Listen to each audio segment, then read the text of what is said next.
very happy Flex Friday. Okay, today we have a very special guest on our show. Alejandra Cristofoli is an award-winning master coach and global speaker with over 20 years of experience in coaching, training, and development. Alejandra is considered to be one of the pioneers in the coaching industry.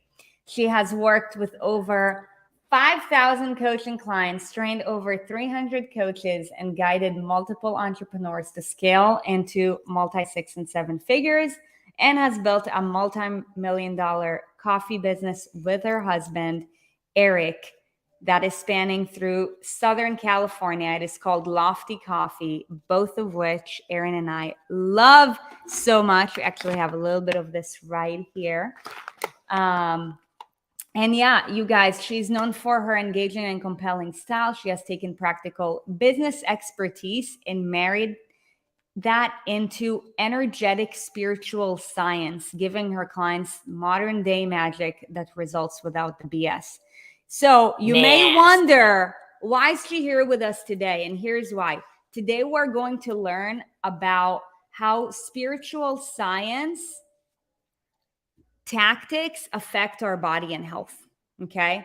So without further ado, Alejandra, welcome to the show. And we're gonna get woo-woo today, I feel like. Oh yes, we're gonna go there. Let's go there. You know why this is important that you're here? Because if we want to talk about success in business, in finance, in relationships, the core foundational principles remain the same for health and weight loss and wellness and body composition. It really is. Yeah. Absolutely. Yeah. So it's good to hear from a different perspective. Yeah. Oh my gosh. I'm so excited to get to share with you and be here. This is going to be awesome. So excited to be here. So, I would love to know, what is spiritual science in the first place, and how the heck did you get into it? So I look at spiritual science from a very simple place. Let me explain it like this. You know how everybody talks about mindset? Yes. Okay. Very important. But when we're focused on the mind, it's only one part of us.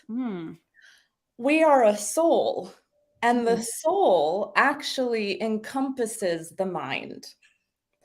So the soul is your mind, your will, your emotions, your personality, your ambitions, your behaviors, your beliefs. So when people talk about like limiting beliefs and sabotaging behaviors, have a great mindset. Okay, yeah, but if you're only focusing on the mind, then you're only utilizing that one part of you. It's the whole soul that needs to be developed, worked on, and set. So I call it soul set. And soul set. Okay. Who wants to get their soul set right? Okay, so when that soul set is set right, the mind just lines up. When everything else is like whole and complete within the soul, you don't have to spend so much time trying to do affirmations and think positively. And I mean, let's be honest, like that only lasts for so long, and it's hard to manage. And it's because you're typically operating on top of other things within the soul that haven't been healed. But as soon as healing happens on that soul level, then the mind just kind of lines up, and it's more natural, and it's a lot more easeful to sustain long term. Sweet. Okay. So I definitely want to get into soul setting in just a little bit. Now, before we get into that, tell us your story. Like, what got you to either want to soul set, figuring out that like, shit, I need to soul set. Like, what's your story? Oh my gosh. Okay. So I got back into coaching 20 years ago. So like life coaching back then wasn't even a thing. Like you didn't hear about life coaching back then, right? Oh, gee. But I was going through Oh shoot, we No, you're kind of good. lost it. Am I good? Okay. You're good. So I was going through a lot of challenges personally. And I was business coaching at the time, but I was single, I was pregnant, or I had just actually had my daughter, and I was struggling with how to like do life basically. And I was going to therapy, and it was working for a little bit, but most of it was just me just kind of talking about things, and nothing was really changing. And as I was business coaching, I was starting to notice things in my clients too, like it wasn't so much a system that they were missing or a structure or strategy that they needed. Like, yeah, those things were important, but I was noticing how they themselves were part of the problem. And I was experiencing the same thing. So all that was kind of going on at the same time. And I had one of my clients invite me to go to this like business workshop. It was here in San Diego. And I was like, sure, I'm going to go check out the competition. Let's see what these people are doing, kind of thing. And while I was there, I sat in a class called Life Works. And the speaker was talking about how if you're not working, then your business isn't going to be working. And I was like, yes, that's what I'm talking about. So what is that whole thing? So I went and spoke to her after the class, and we had a great conversation. She's kind of like, you know what? I see something in you. We're looking for a life coach. Would you be interested? And I was like, what the heck is life coaching? I have no idea what you're talking about. And my life is a mess. So what? But she saw something in me that I didn't see in myself, which most coaches do, right? And so I said yes. And that began my whole journey, getting into life coaching. It wasn't until about 10 years into my journey that I really started to see the difference between traditional self-help models and what is now what I do in the Soul Set. And a lot of that has to do because I began to like know that there was something that was missing in the work that I was doing, and there was results happening, but they weren't necessarily natural and they weren't long lasting. And there was something about that was like, wait a minute, there's a missing piece. And then 5 years ago, I got really sick and was just like fully humbled and brought down to my knees, essentially. And I found God at that point in my life. And that was the missing piece. And since then, like all the work that I had done the first 15 years of my career leading up to that point of meeting him was like, okay, now I get it. And that's where the Soul Set really came into play, and what I call the 180 method, which rejects traditional self-help models. Okay, so let's talk about, thank you for sharing your story. So let's talk about the 180 method. Wait, Yeah. before we go that way, I want to know the difference too. Like, so what would be, unless you just talked about this and I missed it, but like what would be the traditional self-help points of focus, I suppose, that are different from the 180 method? Okay. There's so many points that are very different. So one of them is like, rather than focusing on just the mindset, it's the whole soul. That's one. And a prime example of that is like affirmations, for example. They're wonderful and they can be very helpful, and I'm not downplaying them at all. It's just that if you're constantly telling yourself, I am, whatever comes after that in the affirmation, you're operating on top of something that is actually needing healing. And you're kind of just like, it's like the pink elephant in the room, and we're just like, it's throwing plops in the middle of the room, and you're just throwing like nice little doily over it so that it looks pretty, but there's still a big old plop in the middle of the room from the big pink elephant. And so like I don't teach about like, yeah, let's do positive affirmations. It's really more about getting into the healing of things rather than dealing with things. And there's a lot that falls under that healing rather than dealing.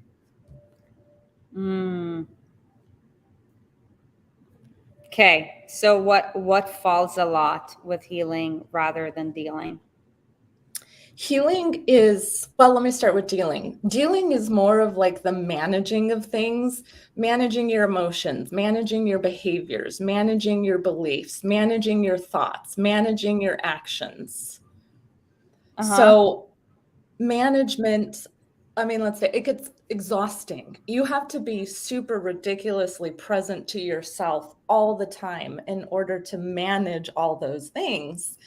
And it does get exhausting to have to do that. It's often why people feel so tired, in addition to their physical well-being. It's like the mental, the emotional, the spiritual is just exhausted because they're constantly in this state of having to manage all those things. Whereas healing gets to the core of it, and we're actually creating healing at that level. So there's 4 pillars to this 180 method. And the first pillar is what I call the golden key.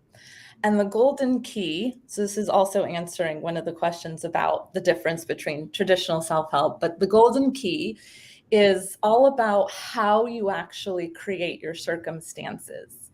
So when I talk to a lot of clients or conversations like this, I'll ask, do you believe you create your circumstances? And I'll often hear, yes. It's how I don't necessarily have control over what happens, but I have control over how I react to things or how I choose to react to things, right?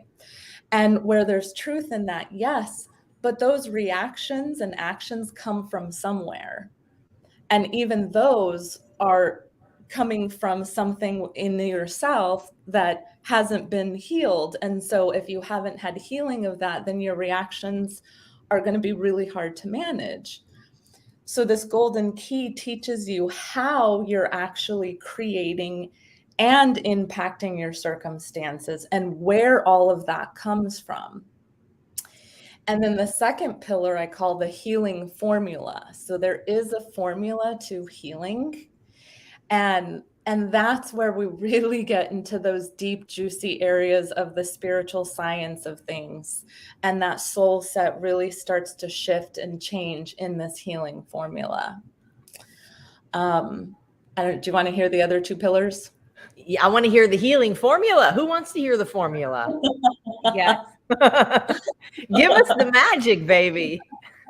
Okay, so the healing formula, it starts with grieving. And grieving is one of those things that, is typically associated to loss, right? But grieving isn't about loss. The only reason it's been attached to loss is because, think about it, in society, when is it socially acceptable or okay for us to feel our emotions and like actually express and feel emotions? When someone dies. It's typically, exactly. And then it's like, yeah, go ahead. I was just going to say, because it's perceived as a legitimate reason, right? Socially acceptable. Exactly. Yeah. Exactly. But really, grieving is about feeling. It's about expressing emotions and getting them out. So what gets expressed gets released. What gets suppressed gets stored. Oh, I cried last night. Yeah. Good. This is good. I feel like as an entrepreneur, you just learn to become okay that like there's so many twists and turns that it's like happens a few times a week and you're like, it's normal. And then like, I'll be fine tomorrow. Yeah, exactly. And it's a beautiful thing because you're expressing.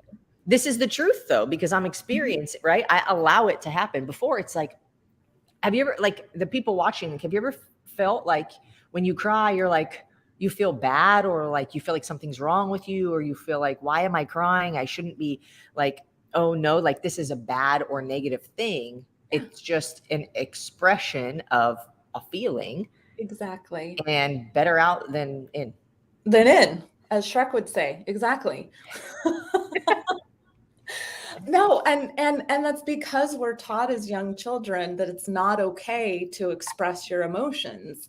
You know, like you see a tantruming child in the grocery store because they want a piece of candy. Like they just want candy and mom's saying no. And so they're visibly like upset. They're expressing their emotions, but mom's like, "Oh my gosh, cut it out. Stop it. Don't do that." You know, True. and it's almost like, "Oh, if I don't stop this very natural emotion, then I'm going to be punished. And I better figure out a way to stop this emotion." And so we learn from a really young age, suppress, suppress, suppress, suppress with the negative emotions like sadness or anger. But notice when you're happy and you're expressing joy and you're laughing and you're giggling, nobody's like, "Oh my gosh, stop it. What's wrong? Yeah, what's wrong with you? Cut it out." You know, so because those get expressed, by the way, y'all, if you've ever wondered why it's easier to go to the negative things versus positive things, this is why. The positive things got expressed, so they're not get stored. released. Exactly. The negative ones didn't get expressed, so they're stored. So they're right there, readily available to draw upon in an instant. Take notes, people. She's dropping some fire, and I'm going to need an extinguisher. So healing formula, you said So- step one is grieving. What's Was after grieving? Yeah. So after grieving comes forgiveness. Natural forgiveness, though. So we're not taught, there's actually two forms of forgiveness. There's ordinary forgiveness, and then there's radical forgiveness. Okay. We're looking for radical forgiveness. And radical forgiveness states this: everything that happens is for a purpose. And that purpose is your spiritual growth. So there's nothing to forgive in the first place. But we cannot get there if we haven't gone through the grieving first. You will be in ordinary forgiveness if you haven't gone through the grieving. And ordinary will feel like, "Oh, I've forgiven them. You know, it is what it is. Let bygones be bygones." But then something else comes up that's remotely similar, or that same person shows up in your life and you're instantly like what I call hijacked. Yeah, it's like, no, I don't want to talk to that person. I don't want to see them. That's not okay. Like, you know, that's ordinary forgiveness because you didn't go through the grieving first. So after forgiveness comes surrender. The what? Comes what? Surrender. Surrender. And there's just this beautiful, like you just surrender. Like it's this releasing, and it's so awesome to feel that experience. And then from surrender comes acceptance. So here's another 180.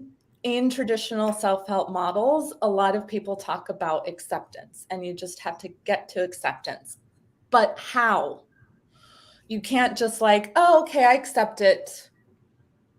That's acceptance in denial, or like denial disguised as acceptance. You really haven't gone through all the emotions and the grieving, and you're just saying it is what it is, but really it's not okay. So the last part of so all this equals ownership. So the healing formula is all about getting you to a place of owning, because what you own doesn't own you. Oh. Okay, I need to go back. Grieving, forgiveness, surrender, And acceptance. Acceptance, and the whole thing It's a process to of taking ownership. I love that. Because when you do not take ownership, you are always victim. You are always. What you don't own owns you. Is that what you just said? Yeah, she said that. Yep. I just read something very similar to that. I think it was in a Ryan Holiday book, but I was like, that's good. And then you just repeated it. And I'm taking notes. Like, is this something that someone's trying to tell me? Like, what do I need to take ownership of? Okay. So Wait, I have one question back. Okay. So with acceptance, you said there's like pretend acceptance is how I understood it. But how do you get to like radical acceptance? You got to go through the first part of the formula. So the work is done in grieving. Like the rest of the formula, like that pendulum swing almost, it's like boom, boom, boom. And you land at ownership really quickly when you are going through the grieving. Okay. Yeah. I'm curious to know from the people watching this right now, like, how beneficial is this to you? And are there some areas in your life where you feel like you're broken because you feel some kind of negative emotion that you are hesitant to express because you think it's wrong for some reason? You don't need to like share what that is, but I'm just curious to know, like, I don't know, a raise hand emoji or like a thumbs up or something. Who knows what they need to like grieve through, or what emotions they need to allow themselves to express to reach ultimately this ownership of what a situation. Yeah. A situation, a belief within yourself, like a lot of just very common ones: not enough, or not good enough, not important, not lovable, don't matter, unlovable, unworthy.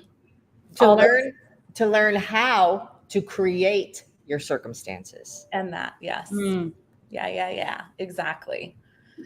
Yeah. Love that. So while people are putting in their chats there, it's about also learning how to actually express emotion, because again, that's like we didn't learn exactly how to do that because we were taught don't do it, which always sends the message that there's something wrong with what you're doing, or you're bad to have these emotions, all that kind of stuff. So it's like, in this, again, this is different than traditional self-help. In this 180, you're really learning, how do you express your emotions in a healthy way? Love that. Yeah. So far we went through the first two steps. Step number 1 is the golden key. Second step is the healing formula. Walk us through the rest of it. Okay, so the third pillar I call the 360 human pain cycle. Okay. All right. Who So wants this to is know a about lot the pain cycle? This is a lot of where the 180 method came from. So listen, when in typical traditional self-help models, a lot of stuff happens where you do a bunch of work and then you kind of end up in the same place that you started. Or have you ever had that feeling of like, oh my gosh, I thought I did the work on this. Like, why is this coming up again? Why is it happening again? In our industry, Alejandra, this is, I lost the weight, but how come it's so easy to gain it back? Again, okay, let me I was going to say paralyze. That is not, that is not the word I'm looking for, but like paraphrase. No, I want to make parallel. The points is like, because nothing works if you're not working. So you try to lose weight, you try to make money, you try to improve your relationship. But if you are not okay with you and you're not doing what you need to be creating your circumstances the way that allows you to continue to move through life at peace of mind, you will always struggle reaching the goal that you have. Yep. Totally. So even though you may get some temporary result, you may lose 20 pounds. If you haven't actually become that new higher version of yourself, you will retreat back to where you were at before. You got it. That's why it's like, you got to work on the whole self, not just part of it. Yeah. Amen. Oh yeah. So okay. 360 human think pain about cycle. A 360. Like if we do one right now, I'm going to do it 360. Here it goes. Da, da, da, da, da, da, boom. We end up exactly where we started. And thank you. Beautiful demonstration. You ended up exactly where you started, right? So with the 180, we're literally reversing the direction. I'm going to do the rest of the interview like this.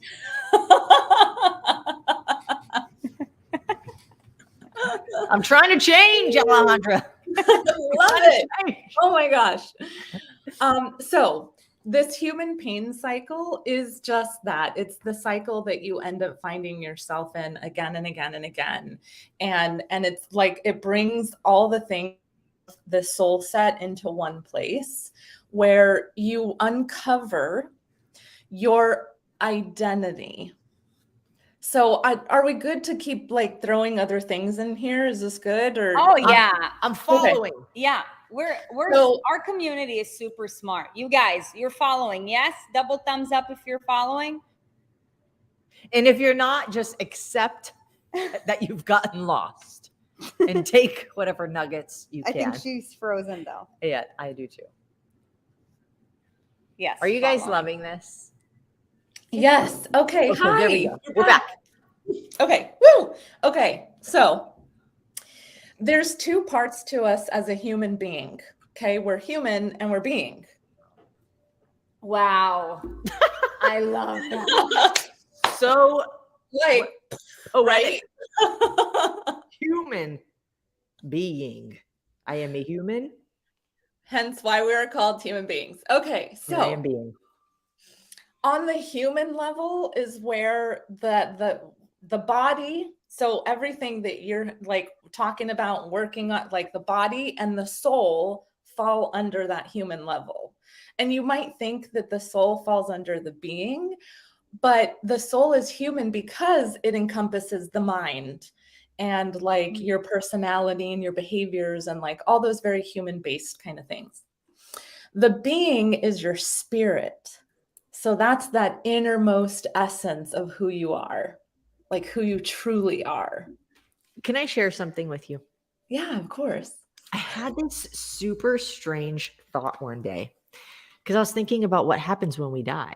Like it's a reality, right? And I was like, and I also heard, I believe it was Sadhguru or it was Napoleon Hill, but I think it was Sadhguru, and he said, he was talking about the concept of heaven and hell, and he's like, you go wherever you currently are.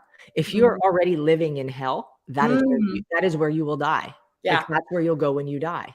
Yeah. And so it completely changed my perspective. And I was like, okay, so then I'm thinking about spirits. Like, I have no proof that like there's any spirits in this house that like died and they're just like a spirit around, right? However, I thought, what if I still exist as a soul? My body's just, it's not there, but I can do everything I could do before, but anything I touch, I can't affect it. Like Casper, like I just go through it. I can try to get into a car, but I'm just going to walk through it. Like I can't die again. I can't move any like physical objects, but like I can still be. And it's like, if you're living in hell in your soul, when you die, like that's your existence for eternity. I don't know.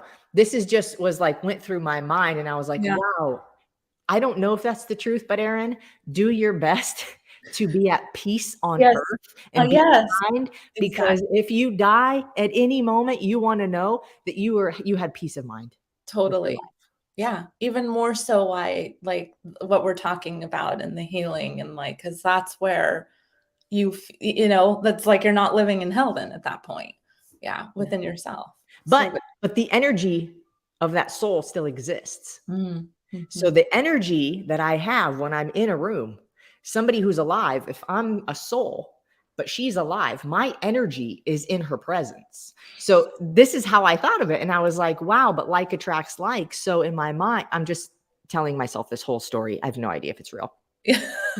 I was like, if I'm a positive person and I die that way, any living human that my soul's energy comes in contact with is going to feel my positivity. Again, no idea. Yeah. You know what it's reminding me of Ghost. Remember the movie Ghost with Patrick Swayze and Debbie Moore? Is it a scary movie? No, like it was the fully girly movie, like way back in the day. I've not seen it. Okay, I think you would have to see it. Yeah, it's a good movie. But okay, anyways, that was my tangent of the spirit being. Yeah. Okay. Beautiful. So coming back to that human being part of us. So this human pain cycle has to do with like your ego identity, because we all take on an identity at a really young age, and that identity sticks with us. It's kind of like, okay, take a look around you in your space right now. Is there anything around your space that you cannot identify what it is?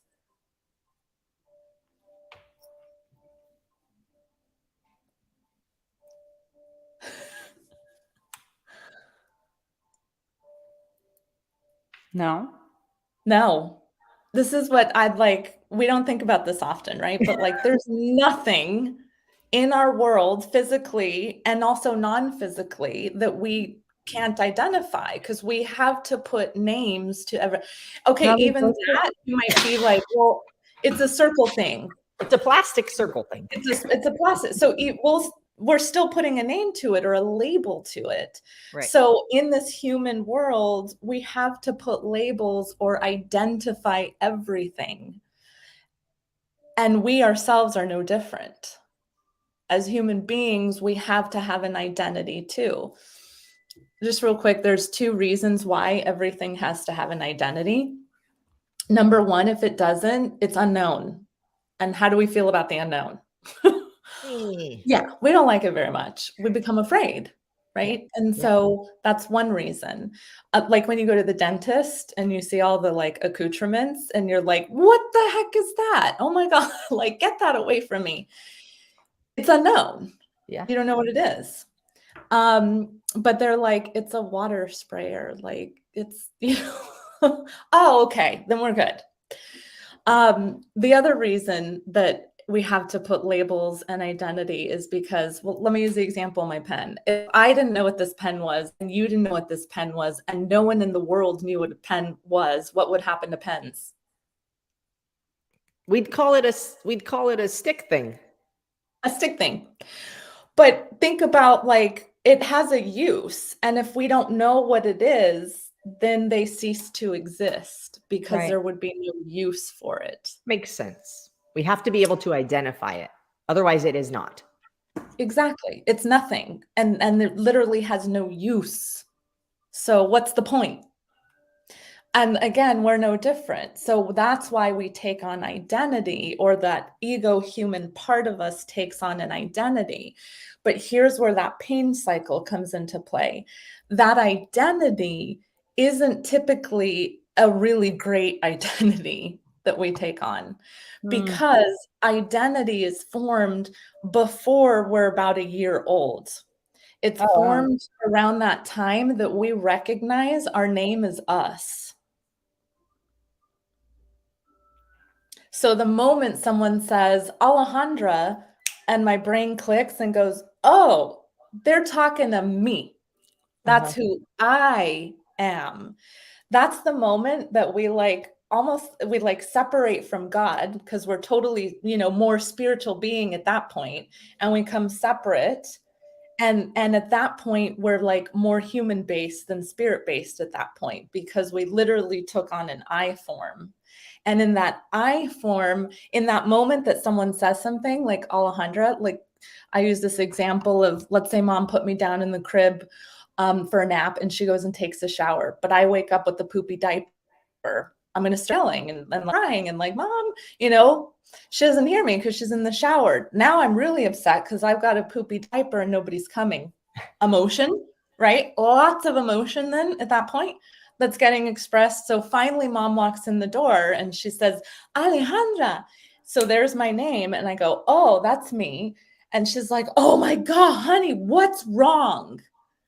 And so all that energy that I was in and all that emotional state and how she walks in through the door and says my name, like there's a lot of stuff in there. So I recognize I'm Alejandra and I take on an identity of like, I am bad, or there's something wrong with me, or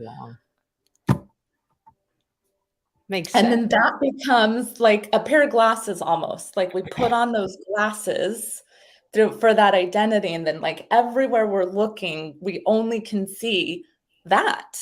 Okay, so when we have kids and they cry, we have to say, how much money did you make today?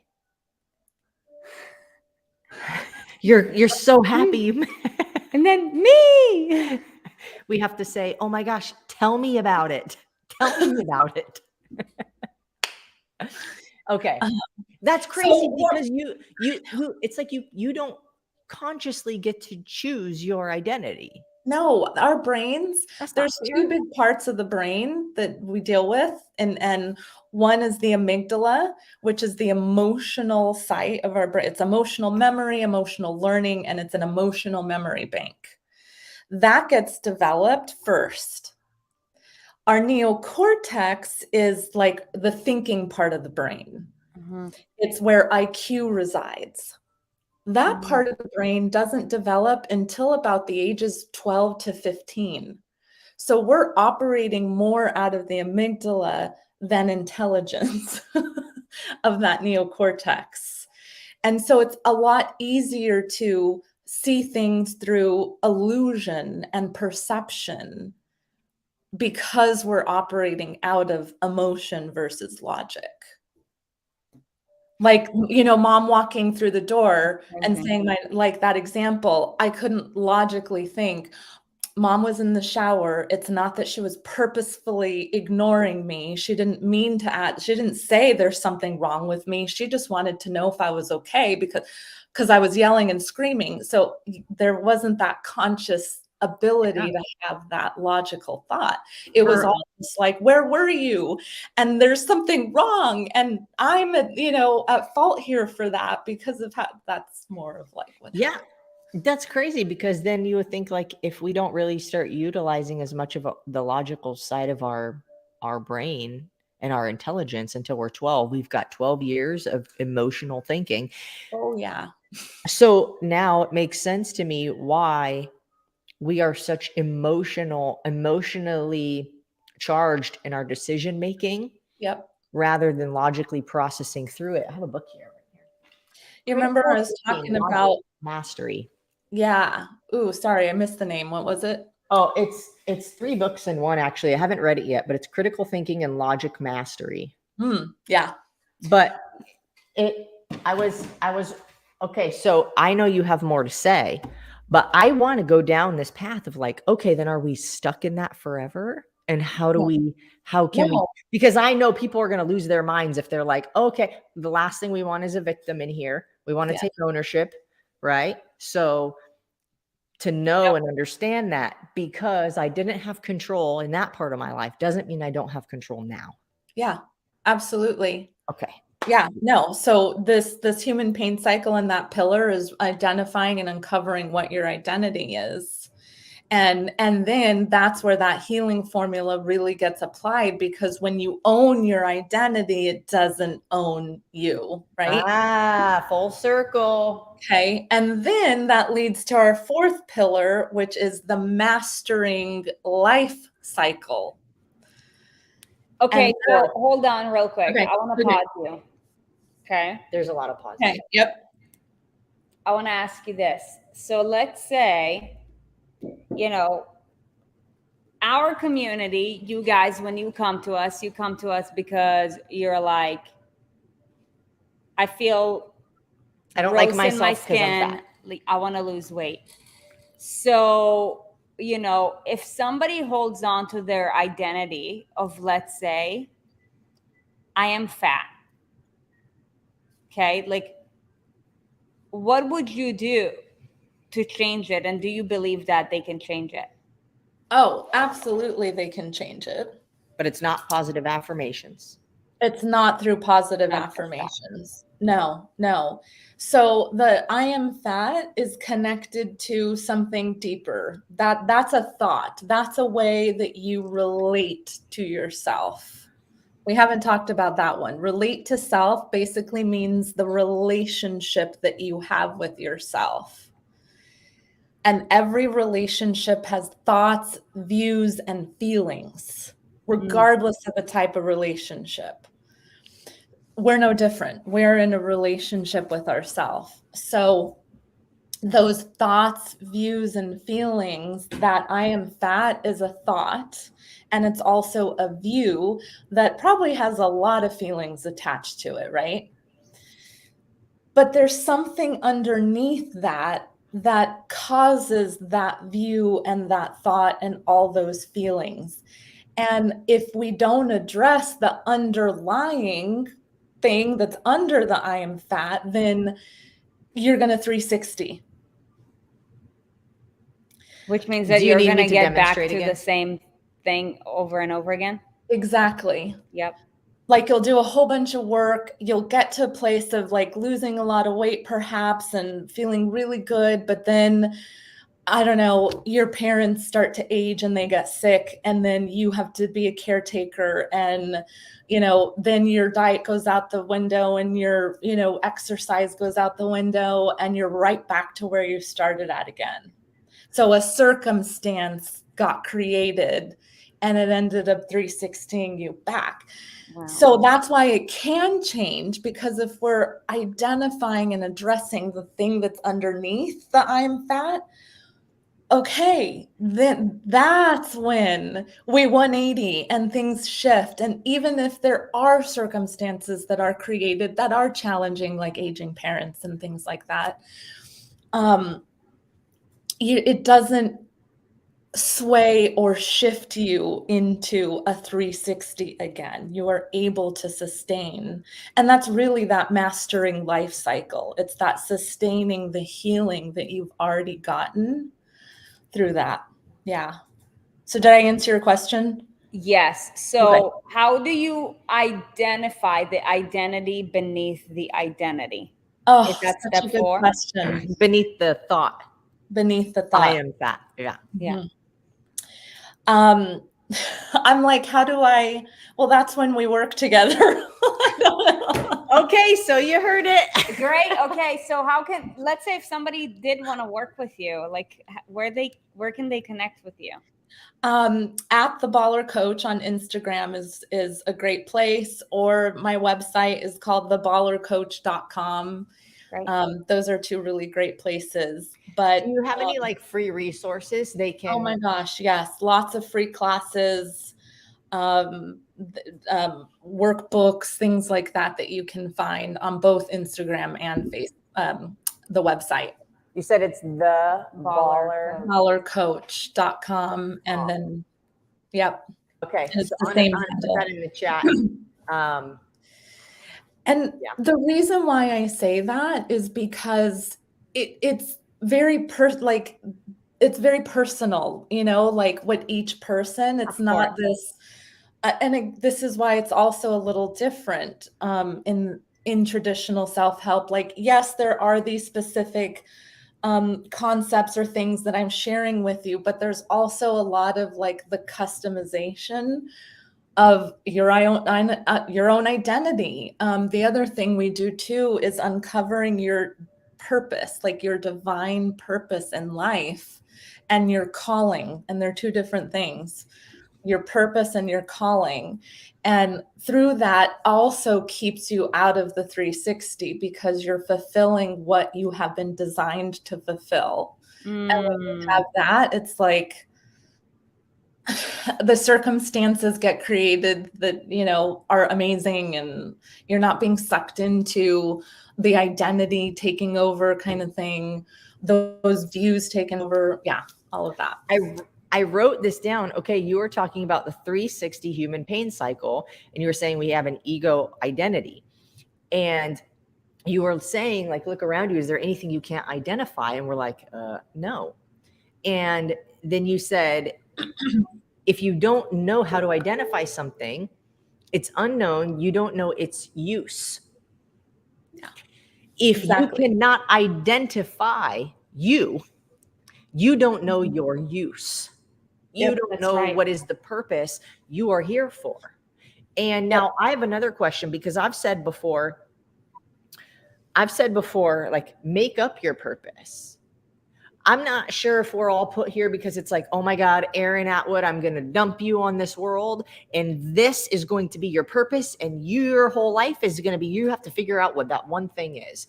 Or if it's that, like, the experiences I go through give me purpose, because I was overweight. I struggled with binge eating. I struggled with my body, my self-esteem, yo-yo dieting. And now that I've been able to figure that out for myself and reach a place of peace 99% of the time, I am like compelled that no woman should feel the way that I felt in those moments. And that is, I made up that purpose, but I don't.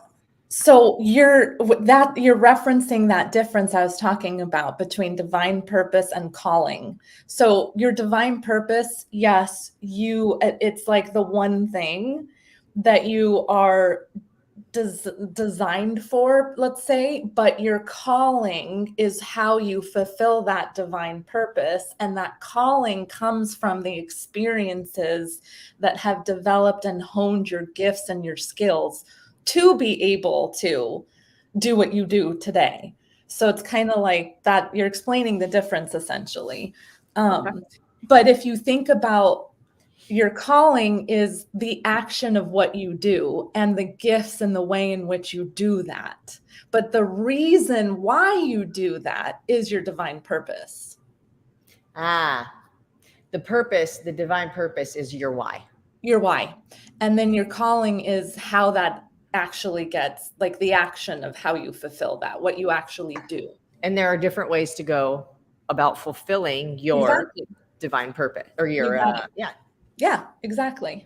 Okay. All right. Yeah. I love that.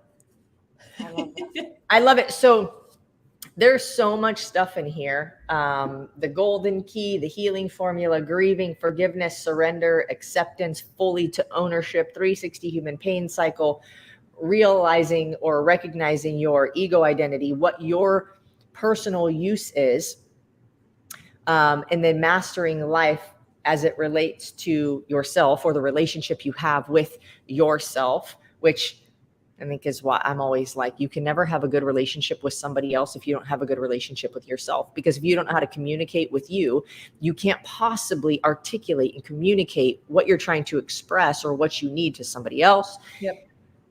Nor do you know how to really treat them because you don't know how to treat you.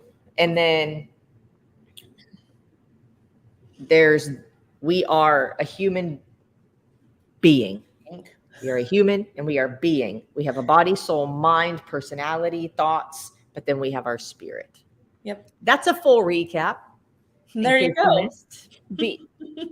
Before we wrap this up, I want to ask you a question just from your field of expertise. Yep. Pure curiosity. So over the last decade, there have been increasing cases of depression. Mm-hmm. Do you think that depression, the way it's diagnosed, is it really depression or is it lack of healing? Such a great question. Yeah. And for me, what I've noticed and seen is it's not depression. It is the lack of healing. And it's also not recognizing sadness. It's like it goes back to that expression of emotion. And because we haven't learned how to truly express in healthy ways, or actually, that's not a true statement. We're naturally equipped to express emotions. Like we were designed to be able to do that. We just learned throughout life that it was bad or wrong through what we were being told. And so as things have progressed and technology has taken such a big part of our life, and we're so focused on all of the like physicality versus nature and like things that take you out of our modern everyday world, we're not in tune with those emotions and recognizing that it's just sadness. And if you could express that and trust that it's a healthy thing and not go to this like, but if I let that out, I don't know where I'm going to end up or how awful it's like people are afraid of their own emotions. And so then it just is like, well, you have anxiety and depression. Let's just put you on medication for it. Mm-hmm. Yeah. I've often thought that it's also depression and anxiety is also a result of not knowing or not having a purpose. Yeah. Because you wake up and you're like, what do I do? Why am I here? What am I? I'm just going through the motions. Like, what is the reason for all of this? And you come to that realization and you're like, this sucks. So true. Yeah, so true. And it feeds then that ego identity that isn't real or true about yourself. It's just that illusion you took on, and it feeds that, which of course is going to make us feel worse. Right. Yeah. So good. Right. I would also think anxiety is a white calendar. Mhm. That is true. Nothing to do. You're like, I'm just inaction. existing. And inaction, uncertainty. Yeah. Yeah. This is so good. Thank you so much. Where can they get this? Where can they get this coffee, by the way, guys? Okay, Coffee- yeah. So Coffee lovers, what inspired you to come up with that name? Because it's brilliant. And knowing more about you, I'm like, oh, it totally makes sense. Did you come up with that name? you know what? Actually, no. My daughter's friend came up with it, Oh, which is really odd. Is she getting royalties? I know. Oh my gosh, that is funny. She didn't sign a she was contract. like 8 maybe when that happened, but That's awesome. yeah, I can't even remember how it like fully came into existence now either. But yeah, this is, and my husband will always say it is not because we lived there, but we lived in the lofts. And the first lofty is right underneath what was called the lofts. in Encinitas. That's the one in Encinitas. Yes. Yes. Okay. Yeah. We've been there. We've been But there. it really, what's that? We've been there. Oh my gosh, that's so awesome. Yes. Yeah, we used to live in Carlsbad. Yeah, awesome. I love Carlsbad. And anyhow, so he was like, he's very adventurous. He's always about like, environment and animals and like doing things that are greater than yourself. And so, his vision is really like, it's lofty. And like the locations and what we offer and what we do is lofty. Like they're not, everything is made from scratch, from like the salted caramel to the mocha to the chai to the pastries to everything's done from scratch. So as much as possible, of course, but yeah. So if anybody you can wanted find to it at give Lofty Coffee. Yeah, so if Lofty- anybody wanted to give Lofty